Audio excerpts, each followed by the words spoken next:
Welcome to Political Beatdown with Michael Cohen and Ben Meiselas. We've got a lot to discuss, brigaders, today. Donald Trump filed a frivolous $500 million BS lawsuit against my co-host, against Michael Cohen in federal court in the Miami division in the Southern District of Florida. I think basically every aspect of this lawsuit is frivolous in my legal opinion. But Michael Cohen, of course, we want to get your reaction as you're being sued. Also, MeidasTouch and this podcast and your other podcasts got a shout out. There was a whole section in Donald Trump's lawsuit labeled podcast. So we're going to talk about that. We got to talk about the Attorney General of New York, Letitia James's lawsuit against Donald Trump. And of course, that's set to go to trial October 2nd of 2023. She is deposing Donald Trump today. He most, in all likelihood, invoked his Fifth Amendment right against self-incrimination like he previously did. But he was in Manhattan today for that deposition, and he was on his social media platform just saying the most disgusting and deranged things about New York Attorney General Letitia James. And Donald Trump is also set to go to trial in E. Jean Carroll's civil rape and defamation case on April 25th. And Trump's lawyer, Joe Tacopina, has been sending these letters to the judge saying, please, we need a cooling off period. We need a cooling off period. We need a 4-week delay. We'll talk about that letter. We'll talk about the letter from E. Jean Carroll's lawyers, Roberta Kaplan, and we'll talk about what Judge Lewis Kaplan, no relation to Roberta Kaplan, what the federal judge is likely to do. But Cohen, never a dull moment in Political Beatdown, never a dull moment in general when you are on the side of democracy. But we got to get into that Trump lawsuit in a little bit. But first off, as I always ask you at the start of this show, how are you doing, Michael Cohen? I was trying to get my groove back a little bit until I'm watching television. And then all of a sudden, my phone, when I tell you it blew up, I must have received 75 to 80 text messages and then followed by a slew of emails asking me if I have a comment. I love when media does this too. They got notification that there was a filing of the Southern District, New York, Miami, Florida case entitled Donald J. Trump versus Michael Cohen. And they expected that I was going to end up, first of all, knowing about it as if I have my own name on some name tracker system as media does, but that I had already read it and that I was prepared to provide a statement. So after that, I, of course, Googled myself and I saw Donald Trump sues Michael Cohen for $500 million. And I then get a phone call from Lanny Davis, who, as you may know, is representing me in the District Attorney of New York case, not the AG's case, not this other case, the one that Donald just filed the other day. And we prepare a statement, and then Lanny puts it out, and so be it. It's a baseless, frivolous lawsuit put out by Donald Trump. And again, I know the playbook. This is what he does for the sole purpose of harassing and intimidating me. This is all about not just harassing and intimidating me, but what he's also doing is sending a message, just like if he was a wise guy, that would turn around and say, anybody that thinks that they're going to be unscathed as a witness against me or somebody who's providing information about me to any of these, law enforcement agencies, understand that I'm not going to accept it and I'm going to sue you. And I'm going to sue you for a lot of money. The interesting thing is, not only did I receive, and when I said earlier on that, I was beginning to sort of unwind and try to figure my days out. Over the course of the past few days before that, I had been served by counsel for Donald Trump and in the New York Attorney General case. The first subpoena was called a subpoena ad testificandum, which in Latin means, to testify. So they're calling me in to testify. And the other is called the subpoena ducis tecum, which is to provide documents. Just to give you an idea in terms of my brigaders, the extent of the work that's going into this, these are the subpoenas, all right? I mean, these are the subpoenas that, were served upon me. Hold it up one more time, Cohen. I want everyone to get a full sense of what it is. Yeah. Right. That's just one of the subpoenas, huh? No, those are the two, the two subpoenas. And very much like the lawsuit, they're filled with inaccuracies. They're filled with misstatements. There's a whole slew of mistakes in each of them. Some of the things in the subpoenas that we will be making a motion about, the fact that in the subpoena ad testificandum that they did not properly serve. They did in the ducis tecum matter, but at the same point in time, both of these fail to state with any specificity the reason why a non-party witness is needed. That is one thing. There is a certain amount of respect that you're supposed to give in a non-judicial proceeding to a non-party witness, and you're supposed to explain to them why you are being called in to provide testimony, which of course is a pain in the ass. So we will get to that. This is before Judge Engoron, who, as we all know, and we talk about Judge Engoron quite often on this show, he's not the kind of guy that likes to sit back and take, this sort of nonsense and deal with this bullshit simply because the Trump team has figured out that they can use this testimony as a way to damage either my credibility or in order to obtain information that they otherwise would not be able to obtain regarding whether it's the district attorney's office or the New York AG's office, or to obtain documents that may or may not be in my possession. That's basically what they're doing, on top of, as I stated before, the harassment and intimidation. I mean, this lunatic is suing me for $500 million. And it's funny, if you take a look, there's an article that's written about this, and I believe it was in Ross Story. And it's amazing. Ross Story basically believes that in this action that Trump has filed against me, that he hurts himself and his own credibility because it's technically an admission that the information that I provided is accurate. It's an incredible story, and I strongly suggest that people read that article, as well as there's a New York Times article that's written by Maggie Haberman, Ben Protest, and Willie Rashbaum that's also out today that explains this case, despite the fact that in the New York Times article, there are three attorneys, that professors of law. One, I believe, is from NYU Law. The other is from Fordham. And then I forget the third law firm, the third college or law school that this individual teaches at.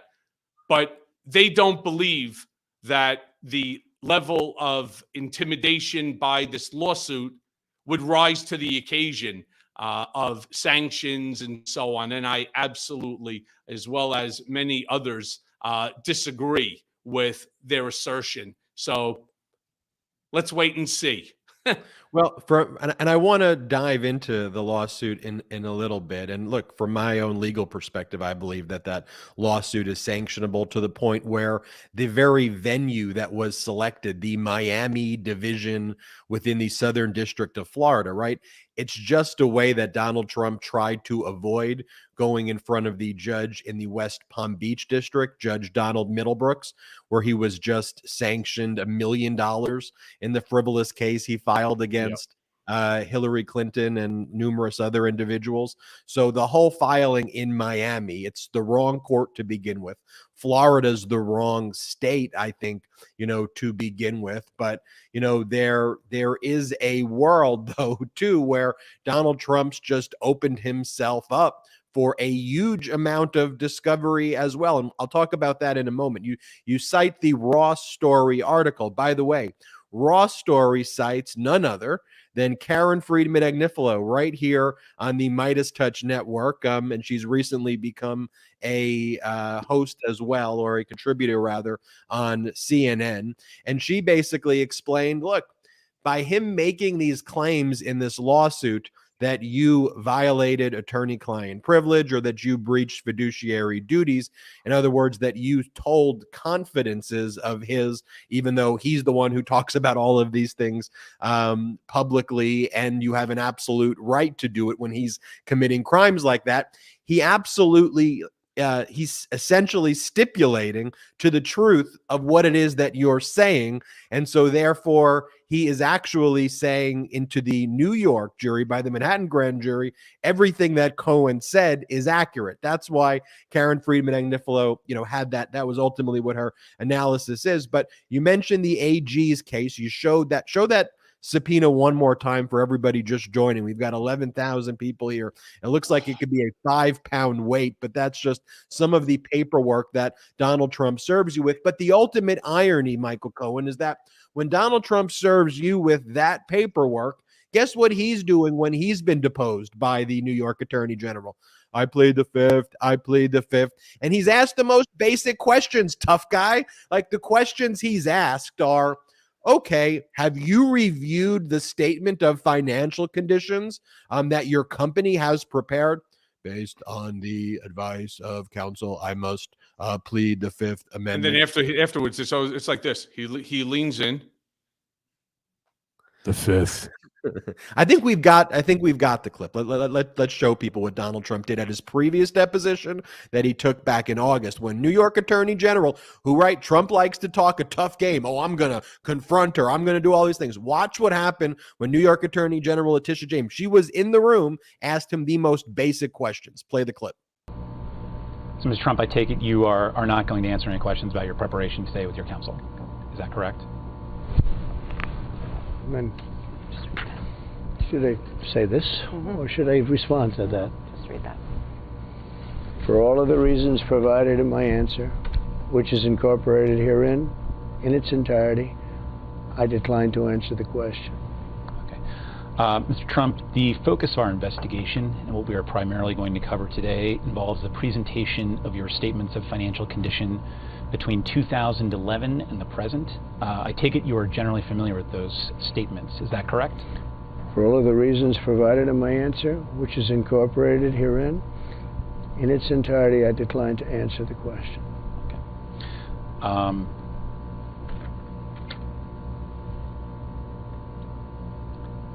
Did you review any of those statements from the period 2011 to 2021 during your preparation for today's testimony? For all of the reasons provided in my answer, which is incorporated herein, in its entirety, I decline to answer the question. Owen? By the way, interestingly enough, on my social media platforms, whether it's Twitter or TikTok or even Instagram, and I posted, for example, this GoFundMe that Adam Parkhomenko ended up creating for me, which I can't thank him enough for. It's incredibly helpful and desperately needed. But the craziest thing is that people who are MAGA morons, they all go ahead and they attack me, calling me a convicted perjurer. I'm the liar. Well, I want to be very clear, Brigaders, that during the 6 or 7 congressional testimonies that I did, my conversations, my hundreds of hours with Mueller, with Southern District, who was participating with the AG, and then, of course, the district attorney 22 times before, I didn't take the fifth. Now, I may have said on a certain topic, I have no knowledge or information regarding that topic, all right? But I never took the fifth. So if you think about that from the standpoint of who's the fucking liar here, it's the liar in chief, the orange-crusted Mandarin Mussolini, right? Douchebag Donald himself. That's the liar. And I love that Ross Story article because it actually calls out the fact that he once again He's contradicting himself. And then what's also amazing is he talks about, for example, the breach of attorney-client privilege. Donald doesn't even understand, nor has his counsel. From what I understand also in the New York Times article, that many of the lawyers that are surrounding Donald right now, I like to call them the clown show, crackerjack, lawyers that are around him.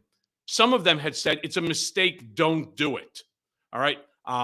I've yet to back down. This is, like I've called it before, this is a David and Goliath story. I mean, this is like biblical if you think about it. And once again, David, myself, right, and Goliath, the big 3,000-pound gorilla over there, Orangeback. At the end of the day, I'm going to hit him again with another rock right in the forehead, because the documents are stupid. They don't make any sense. He's going to get countersued. There's no doubt about that one for what he's doing, but he doesn't even. So you are announcing here, though, Cohen. I don't want to gloss past. But that I just want to say this: he point. doesn't even understand the concept of attorney-client privilege. That's the greatest part of it all. Not everything. Just because you're a lawyer, and in the position that I was in at the Trump Organization as executive vice president and special counsel to Donald Trump, doesn't mean every single thing that I did is legally related. On top of that, there's other defenses as to why, you can, including the fact that Rudy Colludi, drunken Giuliani, went out there and started talking about this, which broke the privilege. But putting all of that aside, just wait till the documents come out. They're going to be special. How about the fact that he directed the attorney general? By the way, you'll get a good deposition of Bill Barr out of this lawsuit as well. How about the fact that he directed an attorney general to put you in solitary confinement for 51 days? Basically, he's opened the Pandora's box of all of the discovery that he's been trying to avoid, which is why this has now become one of the most important cases as well. I'm going to help you however I can. There are tons of lawyers who are going to help you. And I want to remind everyone about the Michael Cohen, what Parkhomenko set up, which is called the firewall for Michael Cohen. And there's a link on the YouTube if you want to help with the defense funds, because look, legal bills are no joke. So check that out in the YouTube description. It's already, Cohen, in less than I think 12 hours. It's raised about 20,000. I think it's more like 8 hours. I think it's like somewhat it's done over incredible. 20, I wanted to say this though, Cohen, because you mentioned this. You do intend to file a countersuit or a cross complaint against Donald Trump. Did I hear you say that correctly? Yeah. So that's obviously in discussion with counsel right now. I'm in the process of finishing. As soon as we're done with this podcast, I have phone calls that are going to be taking place with the lawyers regarding the engagement letters and so on. I mean, this all happened so fast. And what I hate is the fact that I even had to put together this GoFundMe scenario that, it was done for me by Adam and another guy, I always forget his name, that they put this together, and I appreciate it more. I hate the fact that I have no choice but to do it. After these subpoenas, which I had to bring in counsel as well. There's an old expression, which is an attorney who has himself for a client has a fool for a client. I believe that to be sad but true.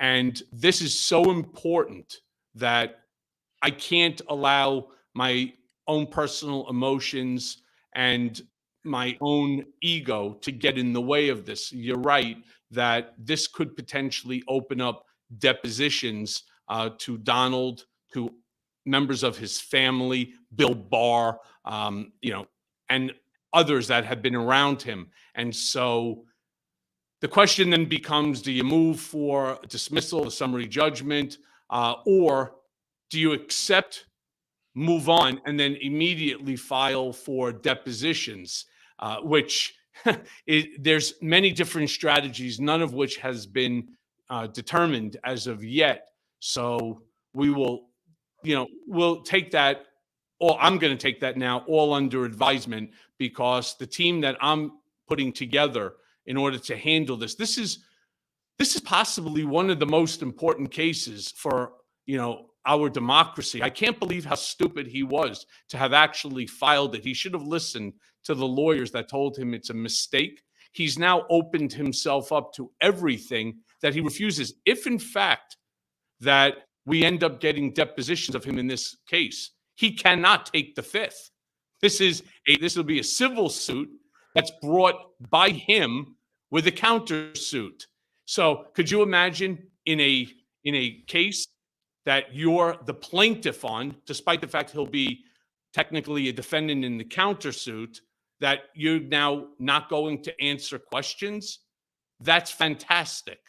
Well, that's why the New York Times article, frankly, that says Yes. that it's not sanctionable, they're wrong because they're not thinking the few moves ahead, right? I mean, they're saying, well, sure, if you just take a look at the pleading itself, if you don't look at the venue, like it's filed in the wrong venue, if you don't look at the implications of the lawsuit, and you simply look that it wasn't like the lawsuit that was filed against Hillary Clinton in March literally looked like, with capital letters, like his Truth Social posts, right? Yeah. So it's a very low bar that New York Times gives him credit for, that at least it's not like in all caps with curses and like feces smeared on it. So New York Times is like, well, in that case, it at least passes that test. But what they ignore, what they're wrong about, is it's filed in the wrong court. It's filed in the wrong state. It's filed in the wrong division.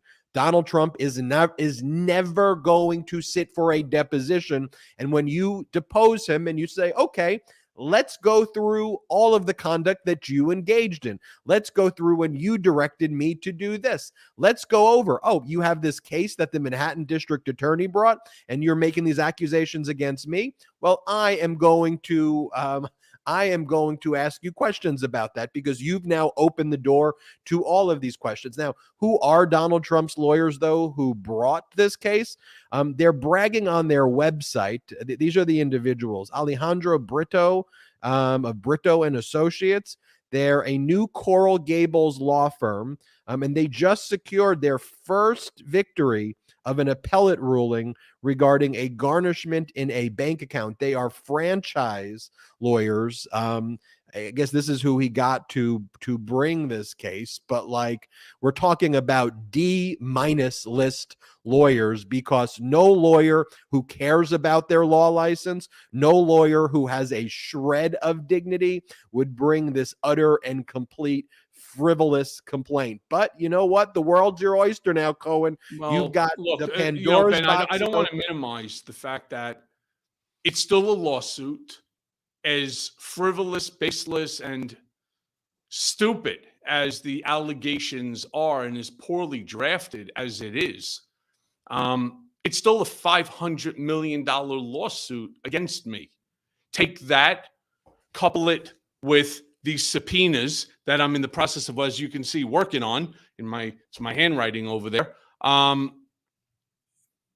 There's a lot of time that has to go into the review. I mean, for example, in each of these subpoenas, and fortunately they use the same attachment, which is the Attorney General's 222-page complaint against Donald. They don't state in their documents with any specificity at all. They don't state the reasons why they're asking me to come in, or that they're asking for additional documentation, when chances are that the person who's in possession of the documents that they're looking is actually their own client. So again, unfortunately, all of these things have to be dealt with. And, Yeah. It's, we can all laugh about how stupid Donald is and how ridiculous these attorneys are that filed it. I mean, the jurisdictional issue was just ridiculous in and of itself. But nevertheless, there's now a validly filed complaint for $500 million against me by a guy who is, and I'm telling you this from fact and from experience, he is an unhinged, crazy man who is desperate for revenge, because his goal is to ensure that my name, my credibility is all mucked up so that I could not be a witness in either the DA's case, or if the New York Attorney General ends up calling me as a witness as well. And again, something I just want to explain to the brigaders. This is the greatest. He thinks that, I testified before the grand jury because this is some sort of a revenge or vindicate, against him. I was subpoenaed by the district attorney for the grand jury. I can, step away and go get them if you want to see. Next time I'll put them on. We'll show people what it is. But I was subpoenaed just like everyone else. So Cohen, the subpoenas that you got though from the New York Attorney General. I want to pivot there, then we'll pivot back to the lawsuit that Donald Trump filed against you, where you held it up. It was like 2 or 3 pounds of. I wasn't paper. Ben. I wasn't subpoenaed by the Attorney General. The documents. No, sorry, by Donald Trump's lawyers. Right. It's in the Donald Trump's lawyers there in that action. Correct. What I never understood about that subpoena though. From Donald Trump is, he controls his statement of financial conditions.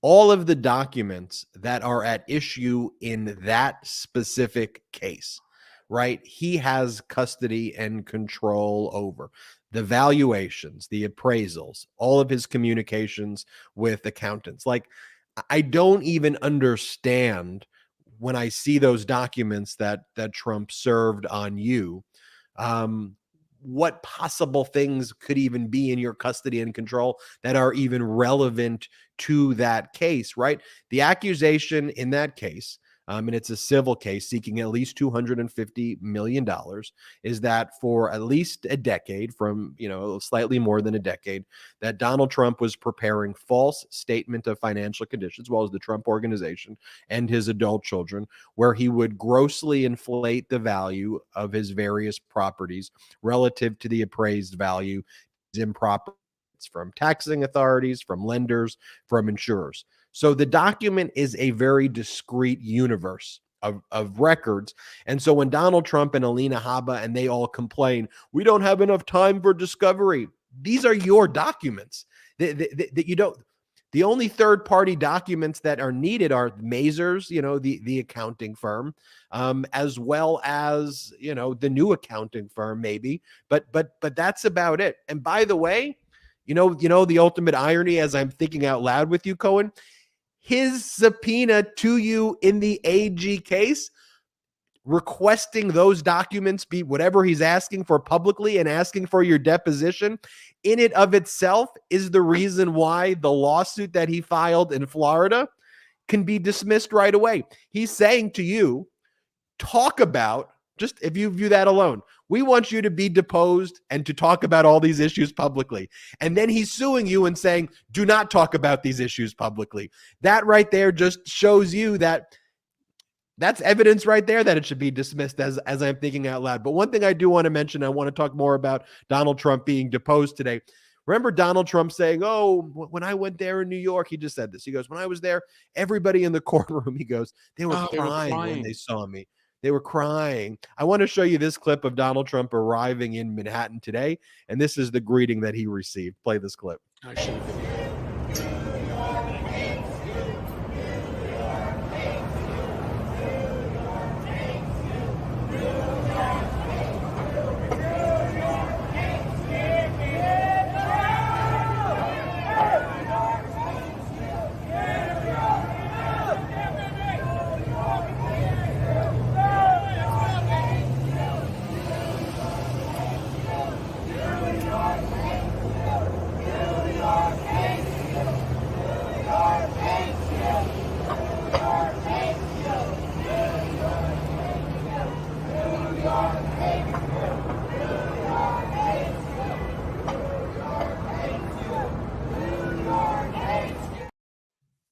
Cohen, you see the sign, no one is above the law.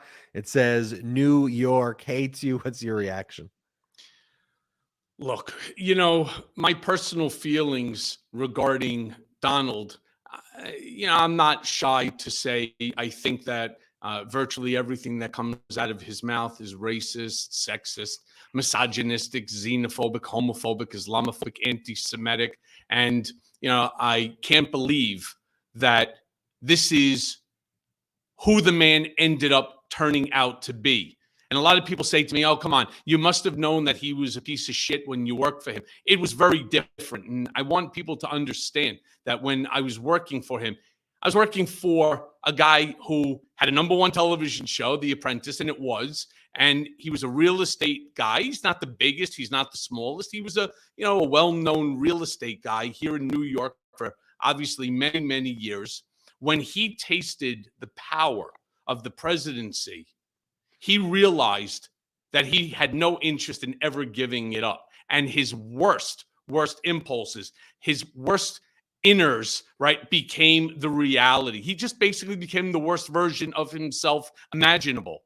And it's hard to even believe that he exceeded what anybody ever thought he could exceed as far as being douchebag Donald.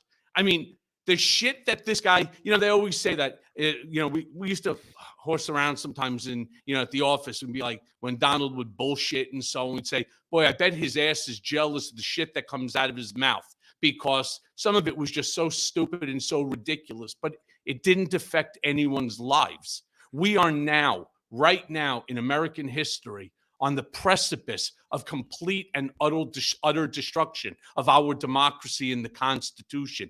People don't realize the clear and present danger that Donald Trump is to to our country and our country's future. And, I've seen a couple of the comments, that people put out there that I look exhausted. I am exhausted. I absolutely am. Being OCD, I couldn't just stop going through the documents and drafting and writing, even though I have now lawyers that are going to be retained on this. I obviously understand this case better than virtually anybody. And so, I'm helping to draft the documents. I'm going to then give it to the professionals. And believe me when I tell you, they are professionals, and you'll find out very soon who they are. I just can't stop because it's that important. And, I don't say that because I'm asking for a pat on the back or to be acknowledged, as sometimes, Ben, you like to do, which I refute, and that's being a hero. I don't look at myself like that at all. I just made a promise to my wife, my daughter, my son, and the country that I was going to put my loyalty to Trump at the bottom of the barrel and ensure that my loyalty belongs to the country. And that's what I'm doing. And, when they turn around then and they call me a rat, that's of course mob language. And it's all being done to appease one person. I think his name is Chris Kise. He's one of Trump's lawyers. He's quoted in the New York Times using the same two words, convicted perjurer and rat.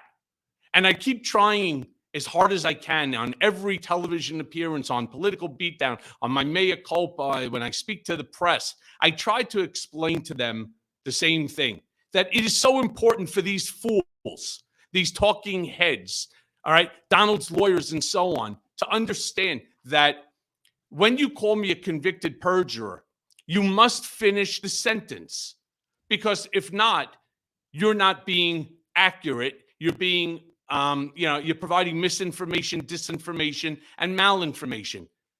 The convicted perjurer that I did, which was the 1001 violation to Congress, was done at the direction of, in coordination with, and for the benefit of Donald J. Trump.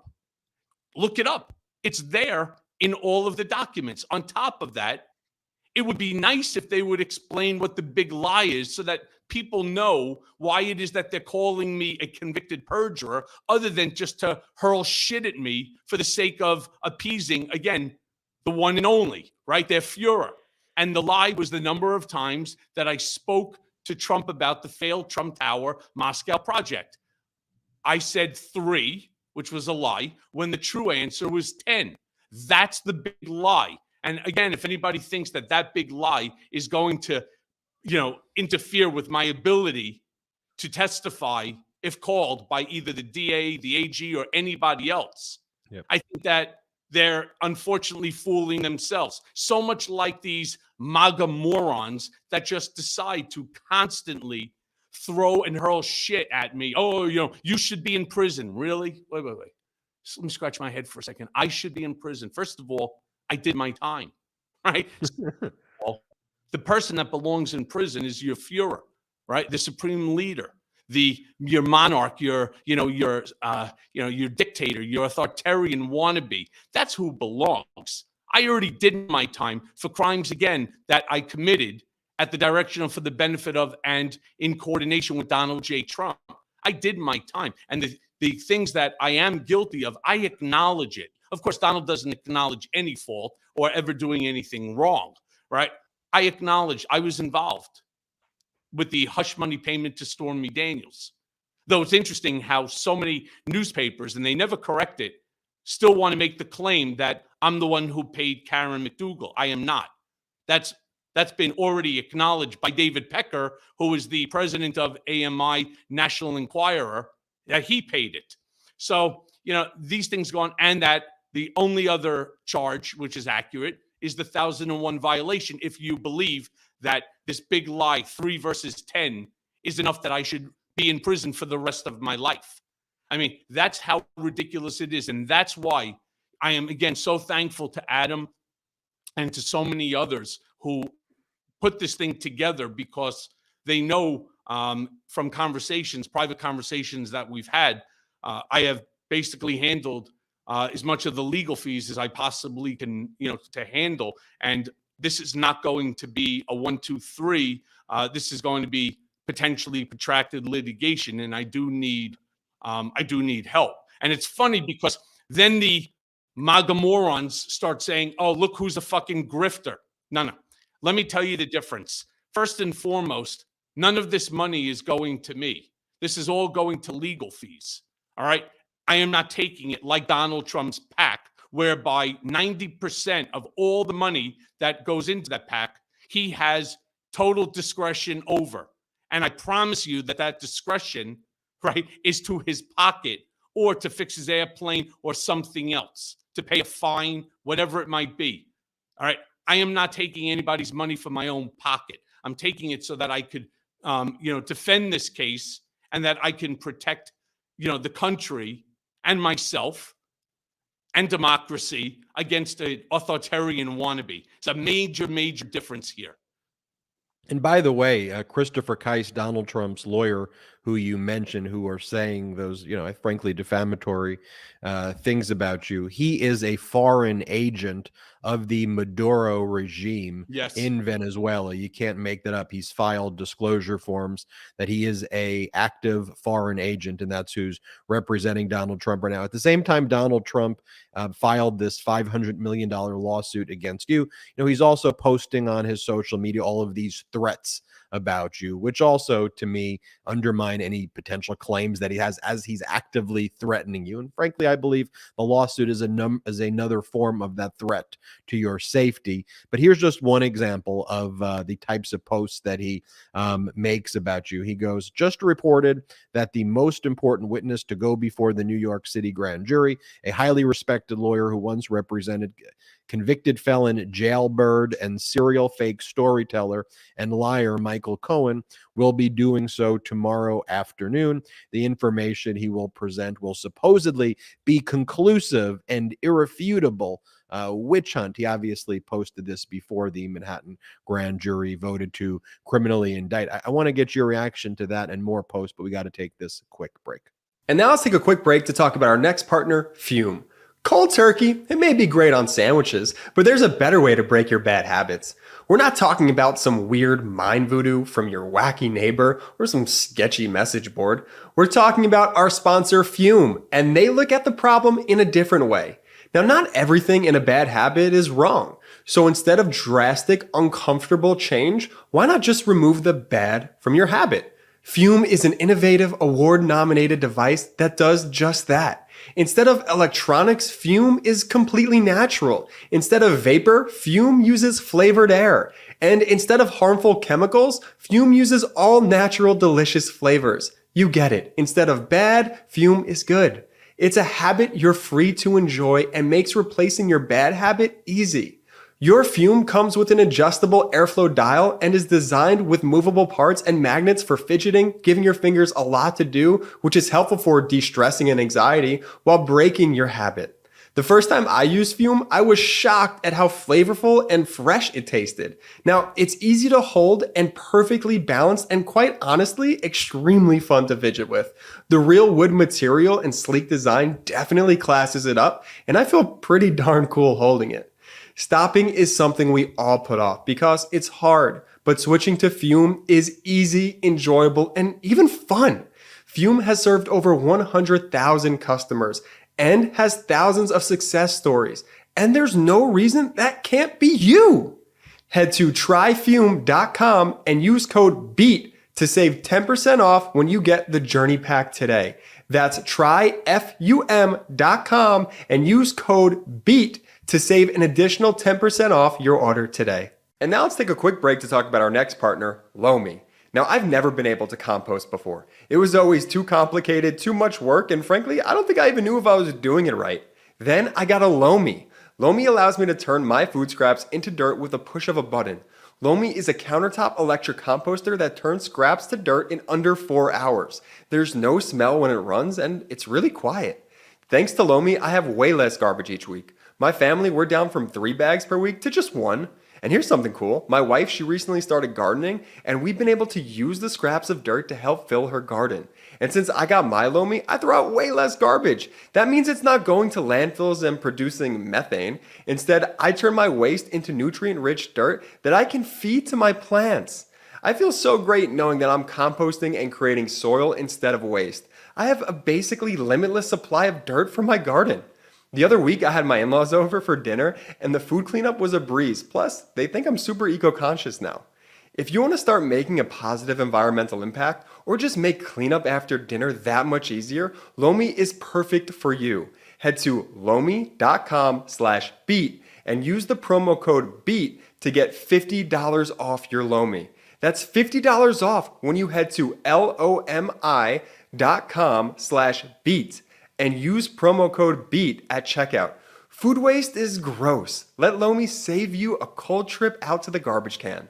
And now, back to the video. Welcome back to Political Beatdown.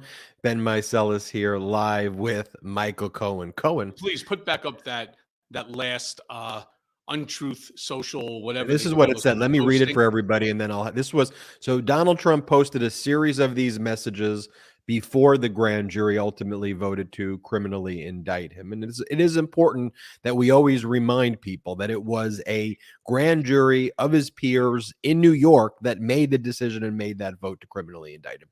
And this is what Trump said.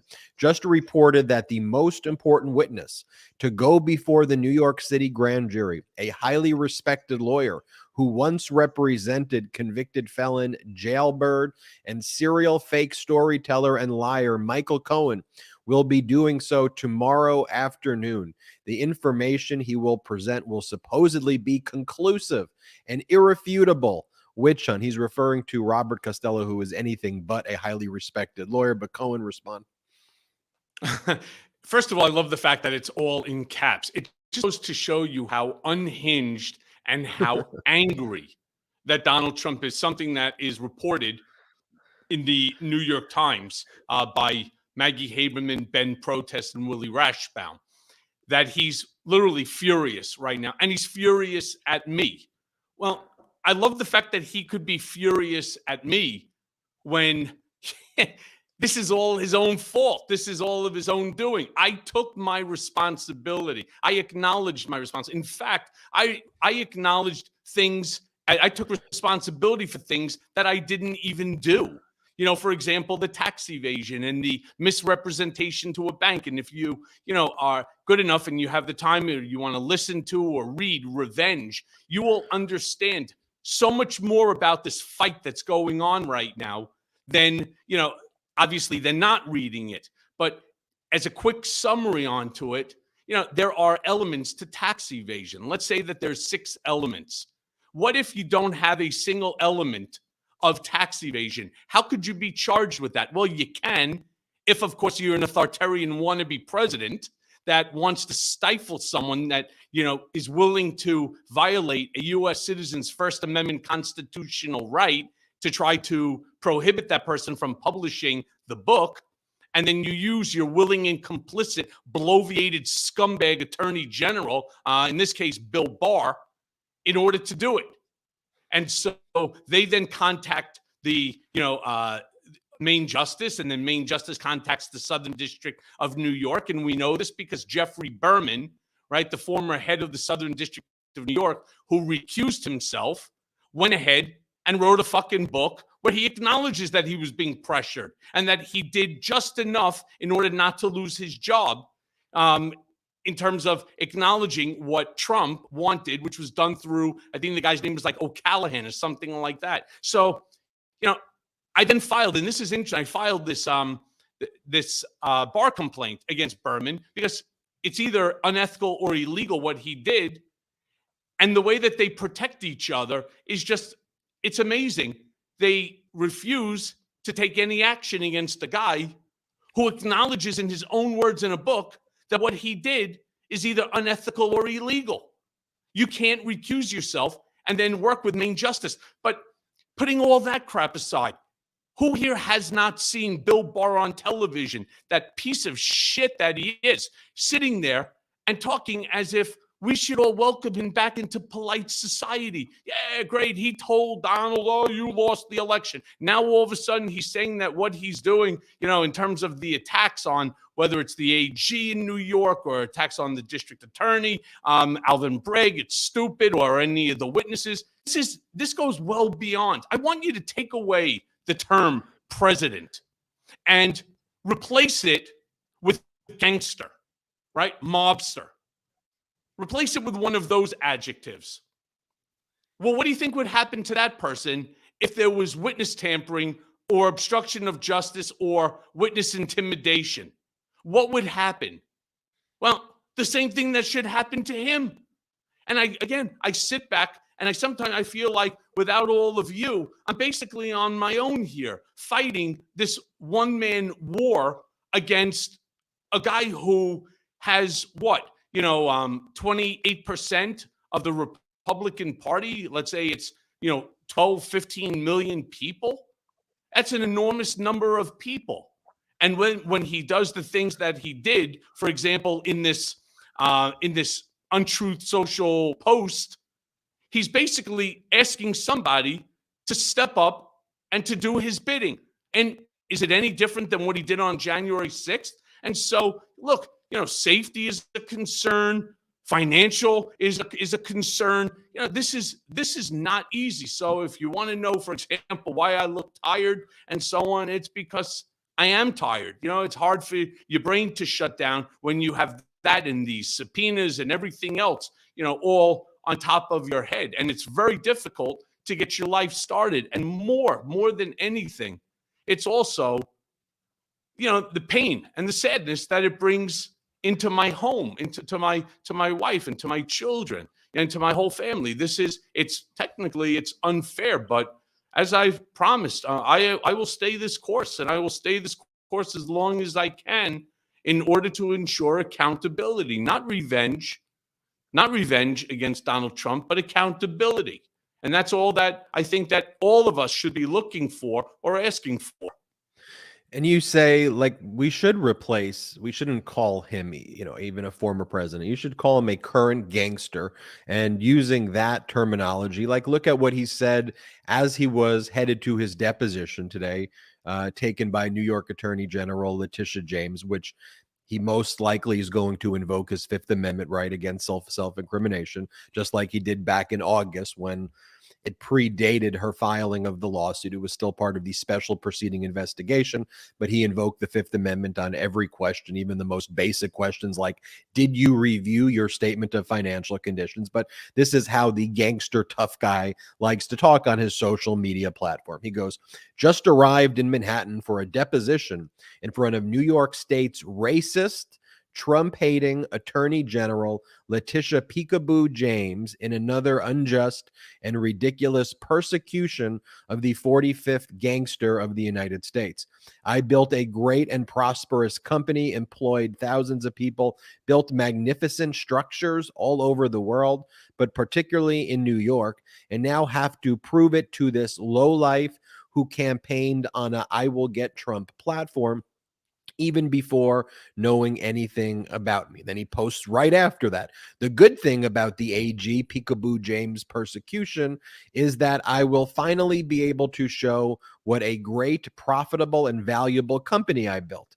Actually, some of the greatest real estate assets anywhere in the world. Her effort in strict coordination and association with the lying, country-killing scum, quote, working in the White House, and now discredited District Attorney Alvin Bragg, will prove to be fake and even fraudulent. Her only hope is that she, quote, shopped a judge as bad as her. So attacking everybody in this. But okay, so take, for example, this post, though, right? Where Donald Trump says, I will finally be able to show what a great, profitable, and valuable company that he has. Okay, well, I think, you know what, Ben, I hate to say it, but I think you have to look at other words here more important, right? Country killing scum, right? Working in the White House. What the fuck is he talking about? Country killing scum. I mean, I don't even know where he comes up with this shit. Half caps, half uncaps in this one, which means that he's, half, I don't know, half enraged and, half, I don't even know what. I don't even know how to describe the unhinged behavior of this guy. This is not normal. This is not normal usage of language or social media platform that he is it's his platform. This is not normal behavior from a former president for an individual who wants to be president again. I mean, is this what you would allow your children to say? If your kids have said shit like this, you'd smack them in the ass and say, the fuck is wrong with you? Country killing scum. I mean, again, and then the worst part is these MAGA morons that are giving Donald money. I mean, for God's sakes, after the indictment, he claims, and I think it's a lie anyway, that he raised $7 million. But could you imagine $7 million that he raised off of being indicted? And you have these morons that are sitting there and that they'll attack me. For example, if you have a chance, go on Twitter. If you're on Twitter, go to @Michael Cohen 212 and check out to see all of the attacks. Now, here's another thing too, which infuriates me, and it should infuriate anyone that uses Twitter as a platform. And I've written to Elon Musk. I've spoken to him personally about this. He made a promise that he was going to figure out a way how to rid the platform of bots and bot farms. You start to see some of the nastiest shit on social media, on Twitter.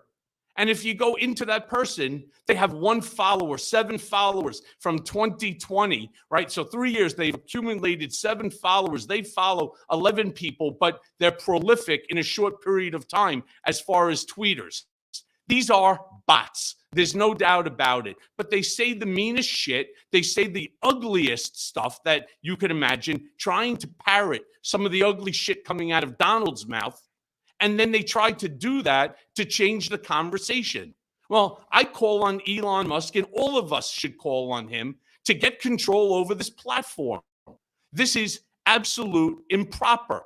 It's absolutely improper. And as the CEO of this company, I think he is obligated in order to figure out a way how to get rid of bot farms, do 2-tier authentication, do 3-tier authentication, right? And the funniest is that some of these bots that have 7, 10, 15 followers, they have blue checks as if they're, as if they've been verified because this company is paying the $6 to Elon Musk for a blue check. So unless you go into it, you don't realize that this is a bot. This is fucked up. and it's got to stop. Couldn't And this agree is what more I'm with you. fighting for. Couldn't agree more there. And the reason, Cohen, though, why I picked out these words, though, because I mean, Donald Trump's other language there, country killing scum. I'm with you. I mean, it is beyond despicable, and vile. But like, if we remove those words, which for this hypothetical exercise, and say, okay, Donald, you want to finally be able to show what a great, profitable, and valuable company that you built. Or so here, if I was to speak to one of his MAGA cult followers, and we're gonna have a discussion. Okay, look, you believe that Donald Trump has a great, profitable, and valuable company. And by the way, Donald Trump is saying that he will finally be able to show it. So let me ask you, do you think he's going to be able to show it? Oh, yeah, I'm going to show it. Okay, well, let me just show you the video when he was deposed, when he was given the opportunity to show what a valuable and profitable company he did. All right, Donald, how valuable and profitable is your company? Play the clip.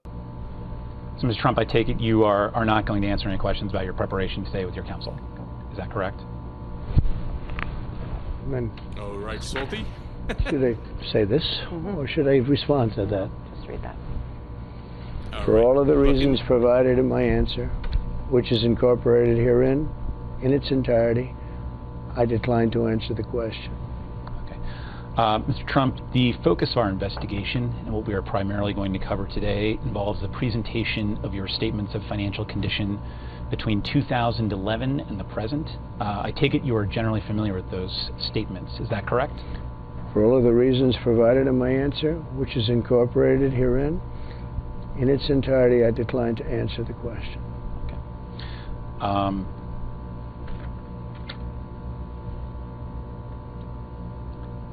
Did you review any of those statements? So he had the opportunity to prove it. What'd he do? He invoked the Fifth Amendment, and by his own admission, his own words, he says only the mafia and criminals invoke the Fifth Amendment. And there he did it when he had the opportunity to prove it. And most likely today, during his deposition, he would invoke the Fifth Amendment also. Just very, very briefly, I do want to mention that the E. Jean Carroll case is still set for trial April 25th. It's a civil rape and defamation case. Donald Trump is desperately trying to get that case continued. He's saying that he needs a, quote, cool off period based on the circus-like atmosphere that was created at his criminal arraignment. And E. Jean Carroll's lawyers responded with a brilliant letter basically saying, you realize that before you submitted this letter, you were on Tucker Carlson threatening the prosecutor and threatening the judges. And so you're the one this atmosphere, and you should not be able to benefit by it or delay. And they also showed data because Donald Trump basically used a Google search to try to say, look at all these people Google searching me.